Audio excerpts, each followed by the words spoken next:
இன்னைக்கு எப்படிப்பட்ட நற்கிரியைகளை ஆண்டவருக்கு செய்கிறோம் என்பது நம் முன்பாக இன்னைக்கு வைக்கப்பட்டிருக்கிற ஒரு கேள்வி. இந்த கேள்வியை கேட்டு நாம் ஆண்டவரிடம் நாம் நிற்க வேண்டும். ஆண்டவரே, நான் நற்கிரியை செய்ய அழைக்கப்பட்டிருக்கிறேனே, என்னை பயன்படுத்துக என்று நீங்களும் நானும் கேட்கிறவர்களாக மாற வேண்டும். உலகம் மாயையாக தான் தோன்றும்.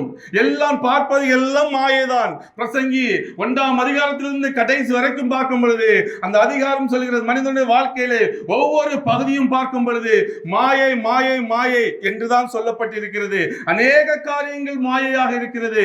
இன்னைக்கு தெரிந்தோ தெரியாமலோ மாயையான அந்த காரியத்திற்கு நாம் நம்மை அர்ப்பணித்துக் கொண்டிருக்கிறோம். அறியாமல் செய்கிறவர்கள் உண்டு, அறிந்து செய்கிறவர்களும் உண்டு. அதனால இன்னைக்கு அப்படிப்பட்ட காரியங்கள் இருந்து நீங்களும் நானும் விடுதலை பெற வேண்டும். நாம் விலகி வர வேண்டும். ஆண்டவருக்கு முன்பாக நீங்களும் நானும் நற்சாட்சி பெற்றவர்களாக இருக்க வேண்டும். இந்த உலகம் ஒரு கொடுமையான, ஒரு இருளான ஒரு சூழலிலே போய்க் கொண்டிருக்கிறது.